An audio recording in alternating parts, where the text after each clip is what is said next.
এটা আমার ঘরে ব্যাপার, আমারও মা আছে, আমারও দিদি আছে, আমারও বোন আছে, আমারও ওয়াইফ আছে, আমারও মেয়ে আছে।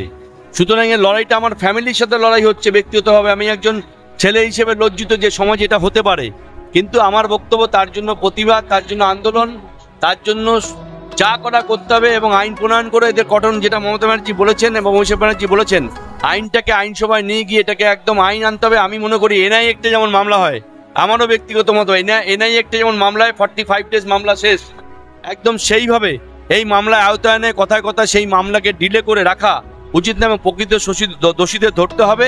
এবং যখন সিবিআই হাতে তখন আর রাজ্য সরকারের কিছু বলার নেই, এবং সুপ্রিম কোর্ট যখন দেখছেন তার উপর তার কিছু নেই, তারা যখন তত্ত্বাবধানে করছে, এর থেকে বড় কিছু হয় না। রাজ্য সরকারকে দোষ দিয়ে লাভ নেই, আসল দোষ খুঁজে লাভ নেই, আসল পানিশমেন্ট। প্রতিনিয়ত ধর্ষণ হচ্ছে ভারতবর্ষে, আমাদের 15 মিনিটে পার 15 মিনিট একটা ধর্ষণ হচ্ছে। আপনারা সেন্ট্রাল রিপোর্ট দেখে নিন, পার 15 মিনিটে ধর্ষণ হচ্ছে। সেই অনুযায়ী আমাদেরকে সারা ভারতবর্ষকে জুড়েই এটা একটা ব্যাধি, এটা একটা রোগ, এটা কোনো সভ্য সমাজের মানুষরা করতে পারে না। এদের এগেনস্টে আমি মনে করি কাউন্সিলিং দরকার। আমাদের দেশ এখনো এই ব্যাপারে অনেক পিছিয়ে আছে, সেটাও দরকার। যেমন পানিশমেন্ট দরকার, সেরকম আমাদের যেমন বিভিন্ন ব্যাপারে আমরা কাউন্সিলিং করছি, আমরা মতবাদ দিচ্ছি, আমাদের পাড়ায় পাড়ায় এবং সরকারিভাবেও এই কাউন্সিলিং মনে হয় প্রতিনিয়ত আমাদের দরকার। মানুষের মধ্যে অ্যাওয়ারনেস দরকার যে এই জিনিসটা ঘৃণ্যতর জিনিস, এই জিনিস থেকে বিরত থাকতে, এবং বিরত না হলে ইমিডিয়েট সেই অ্যাকশন যদি হয়, তাতে আমার ওই ঘন্টার পর ঘন্টা, দিনের পর দিন, বছরের পর বছর যে পড়ে থাকে, তারপরে কোনো ক্ষেত্রে তারা ছাড়া পেয়ে যায়, সেটা না করে একমন 45 ডেজের মধ্যে এই পানিশমেন্ট আনতে হবে এবং তদন্ত শেষ করতে হবে। এটাই আমার ব্যক্তিগতভাবে একজন নাগরিক হিসেবে আমার দাবি। 24 ঘন্টা সব সার্ভিস, 24 ঘন্টা রাত্রিবেলা থেকে শুরু করে, যদি কেউ রাত্রি 1টা 2টোতে ফোন করে, অ্যাম্বুলেন্স দরকার, কাউ যেন পরম শত্রুর মৃত্যু না ঘটে, আমি বলবো একটা ঠিক প্রাকৃতিক নিয়মে সময় অনুযায়ী হোক, সেরকম যদি হয় ব্যাপার হসপিটালে ভর্তি করা।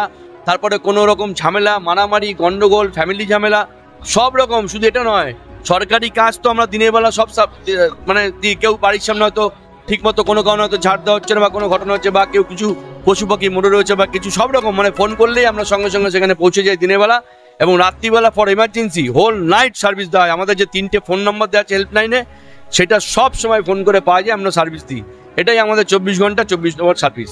মানুষের পরিবেশ নষ্ট যেমন হয়েছে কার্বন ডাই অক্সাইডের অভাবে, আর আমাদের দূষিত মানুষদের একটুখানি ভালো অক্সিজেনের দরকার। দূষিত মানুষদের চিন্তাধারা, এই যে নারীদের অত্যাচার, এই বিরুদ্ধে একটু পরিষ্কার অক্সিজেন তাদের গ্রহণ করা দরকার, তাদের মানসিক পরিবর্তন দরকার, সেই জন্য বিক্রম দরকার। 92 থেকে প্রথম ক্যাম্প করি, আজও বন্ধ নেই। আমি থ্যালাসিমিয়া পেশেন্টদের আমি সবসময় ভালোবাসি, থ্যালাসিমিয়া সোসাইটির সাথে আমি যুক্ত, ওদেরকে আমরা কার্ড দিই এবং ডিরেক্টলি রক্ত আমরা সার্ভিস করি বহু ক্ষেত্রে। আমার সাথে অনেকগুলো অর্গানাইজেশনের সাথে যুক্ত, যেখানে আমি করি।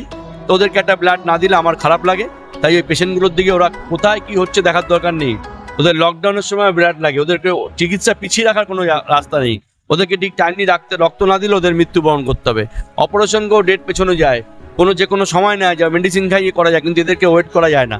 তাই এদেরকে সব থেকে আগে দেখা দরকার আমি মনে করি, সেই জন্য আমার বিবেক থেকে আমি এটা করেছি। বললাম একদম নয়, আমি যে জায়গায় ঠিক আছি, আমি রাজনৈতিকভাবে আমি অনেক হ্যাপি। আমার দল যা দিয়েছে এই জায়গায় আমি অনেক খুশি। আমার এর থেকে বড় আসন দরকার নেই, আমি যা আছি তাতে নিয়ে আমি খুশি আছি। যেমন আমার ফ্যামিলি নিয়ে খুশি আছি, সেরকম আমার দল আমাকে যা দিয়েছে আমি খুশি আছি। আমার কোনো উচ্চ আকাঙ্ক্ষা নেই, আমি যা আছি এরকমভাবে কাজ করে দিতে চাই। নাম ছিল, অনেকে মিস করতে পারে, সারা আজকে অনেকে দিয়েছে, তাদেরকে আমরা দিচ্ছি। বাকি যারা অনেকে আসবে না বা পারবে না, অনেক টাইমিং হয় না, তাদেরকে আমরা দিয়ে দেবো। অনেক স্পেসিফিকেশন কিছু হয়নি এখনো।